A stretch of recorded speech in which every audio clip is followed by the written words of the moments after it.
Hello everybody, my name is Brady and we are back with another React video, and today we're going to be checking out more Salmonella. We are running out of Salmonella videos and I kind of want to catch up on his stuff with him apparently coming back sometime soon. I think it would be really good to get the last handful of videos from him that I haven't checked out yet done. I think it would be, I would feel like I completed something, you know? I don't know. There's very few creators I'm going to get to the point where I'm like, hey, I've seen all of their stuff. But with him, like, there's actually potential for me to be like, okay, we're done here for now until he puts out something new.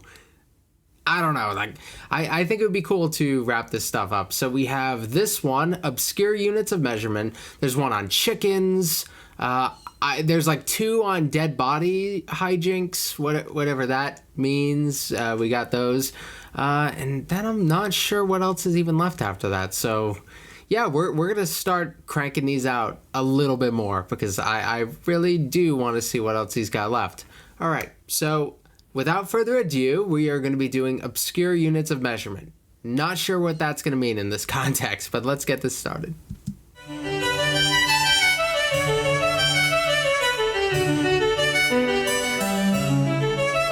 Hey kids, I've been told by a lot of people that there's nothing more exciting than the metric system. They may have a point, but I can still prove them wrong. Today, we're going to talk about some specific lesser-known units of measurement. First is the Schmidt Pain Index. Now, anybody could tell you that getting stung by a bug tends to hurt, but just how much does one sting hurt compared to another? Are yellow jackets worse than hornets? Are fire ants worse than honeybees? Nobody in the world of science knew for sure. That is, until a young upstart by the name of Justin Schmidt decided to boldly go where no entomologist has gone before. But how did he plan to quantify the level of pain caused by different insect stings? Well, it went something like this. Alright, honeybee.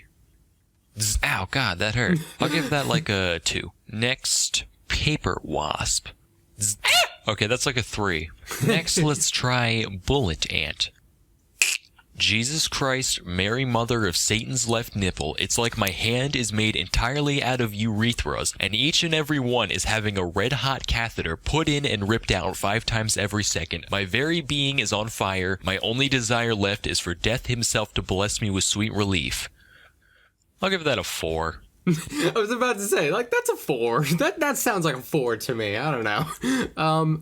This is, I didn't know what we were, when I thought measurement, I thought just like distance and stuff. So I obviously went to like the simplest version of that. But this reminds me of the Scoville system. Like, I watch Hot Ones a lot. It's one of my favorite things to watch on YouTube, where they have like celebrities there and they interview them while they're eating hot wings, and they get progressively hotter and hotter, and they measure the heat with Scoville. And this kind of reminds me of that. This feels far more subjective, but like, who's gonna volunteer for this sort of stuff? Isn't there like a negative consequence to getting that much venom or whatever in you? Like, wouldn't he like develop like some major issues from that? I don't know that much about bees or wasps or bugs in general. Can't you like develop allergies and stuff like that? I don't know. If you guys know, let me know, so I don't have to Google it. Maybe I'll Google it after. No. 4+. In all seriousness though, I'm pretty sure the index is meant to be logarithmic, like earthquake magnitudes. So just like a magnitude 7 earthquake is 10 times as powerful as a magnitude 6, a bullet ant sting causes 100 times as much pain as a honeybee. In total, Schmidt cataloged 78 different species of the order Hymenoptera, which includes ants, bees, and wasps. You can tell a man is really dedicated to his job when, after getting stung by 77 insects, he says to himself, you know what? That wasn't enough. I need one more creature to inject its venom into me, and only then will this list be complete. I guess you could say he just really gave a Schmidt. Next is the Waffle House Index. So for those of you that didn't know, the Waffle House is one... Oh, hold on. I think I've heard of this. Before he says it, I'm going to try to recall it and see if it is actually the thing. It was like, isn't it like a population density thing measured by how much distance there is between Waffle Houses. I feel like maybe it wasn't population density. I'm not sure what it was to measure, but it was like Waffle Houses were so pervasive that you could use them as a unit of measurement. I'm trying to remember. It couldn't have been population density. That doesn't feel right. Maybe it was. I don't know.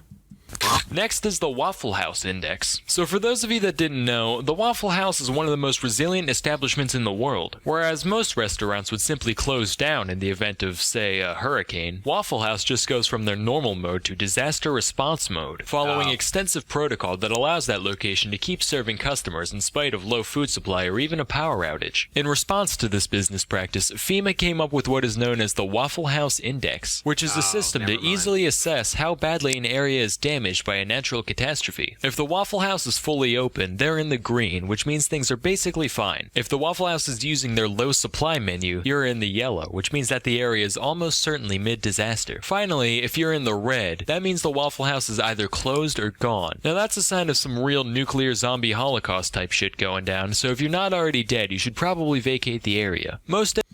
Okay, that makes way more sense than what I was thinking. Maybe I was basing that off of something else. Maybe it wasn't Waffle House and it was something else. And maybe something a little less silly sounding than that. Because now that I suggested that, now I feel pretty darn silly. But that is definitely something that I have heard before. That's really interesting that they measure that. I clearly, it was named after, like, the Waffle House kind of as a novelty there, but that is something that I was aware that, like, they are certainly resilient places. I don't know a lot of Waffle Houses around where I am though, so I don't know if I'm the best person to judge that. I don't know. I can't think of, like, I don't know. Maybe there's not a lot of those up here, and maybe I'd be less likely to remember that because there's not as many here, but I'm not sure. Rhode Island, if I looked up Waffle House, I'm going to see where the nearest Waffle House is, just to get a little thing. Nearest Waffle House. Yep, we don't got no, we ain't got no Waffle Houses. It says that the closest one's in Pennsylvania, so there we go. Oops. Engineers could tell you that, structurally speaking, the triangle is the strongest of all shapes. But I believe that there's one shape that's even stronger. Godspeed, Waffle House. Next we have the APGAR score. So the APGAR score is a rating system used by hospitals to determine how healthy a newborn baby is on a scale from 0 to 10. It's called APGAR based on its 5 criteria, which include appearance, pulse, grimace, activity, and respiration. And each of these is rated on a scale from 0 to 2 to get your final score. Personally, I think this set of standards is a little flawed. Here's an example. Well, it's completely blue, and it doesn't really want to move at all, but it's got a really fast heartbeat, and it's screaming really loudly. I'd give this baby like a 6 out of 10. That's good enough. So in response, I've invented my own rating system. Yeah, that might not necessarily be the best way. What were the others? Can it pull that up again? Appearance, pulse, grimace, activity, respiration. Okay. Here's an example. Well, it's completely blue, and it doesn't really want to move at all, but it's got a really fast heartbeat, and it's screaming really loudly. I'd give this baby like a 6 out of 10. That's good enough. So in response, I've invented my own rating system. It's called the RAGU score. R is for reflexes. It's common knowledge that if you hold any healthy baby by its feet and then drop it, it'll always land upright. If your baby can't do that, that's a sure sign that it's defective. A is for abnormality. If your baby seems weird, that's typically a good indicator that it's weird. G still stands for grimace, just like in the APGAR test, only instead of looking at the baby's facial expression, you just bring Grimace from McDonald's into the room and see how the baby reacts. If it starts crying, that's a good sign, because Grimace is absolutely fucking terrifying. And finally, U is for ugliness, just because that might sway your decision on whether or not you want to keep it. Now, if the baby passes the test, it gets to go home, but if it fails, then it gets shipped off to the factory and made into Ragu, hence the name of the test. Some people might be upset by this fact, but you know what they say, Prego today, Ragu tomorrow. Anyway, that's all for today. Till next time, I'm Salmonella, and thank you for watching. Well, that was a weird one.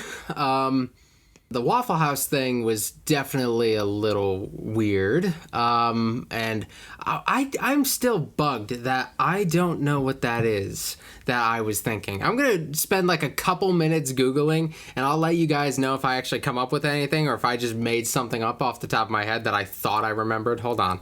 Okay, I figured it out, and it finally occurred to me. My Googling didn't actually help me. I figured it out by looking into an old class assignment.